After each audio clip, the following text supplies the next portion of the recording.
معاكم مريانا سعد، ماجستير صحة نفسية وتعديل سلوك الطفل ومدربة مونتسوري.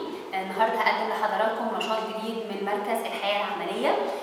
نشاطنا بسيط جدا بس أهدافه مهمة قوي قوي قوي، خصوصا تمهيدا للمدرسة وللكتابة. نشاطنا النهارده صينية وكوباية فيها 5 أعواد زي كده، أو خلة سنان لو عندي خلة سنان، وبجيب ملاحة أو أي علبة فيها خروم على قد الأعواد. يلا بينا نشتغل ونعرف أهمية النشاط. ده نشاط نقل الخلة أو نقل الأعواد في علبة مثقوبة. أول حاجة ببتدي فيها مع ابني بقول له إحنا عايزين ننقل الأعواد أو الخلة من هنا واحدة واحدة نحطها في الخرم ده.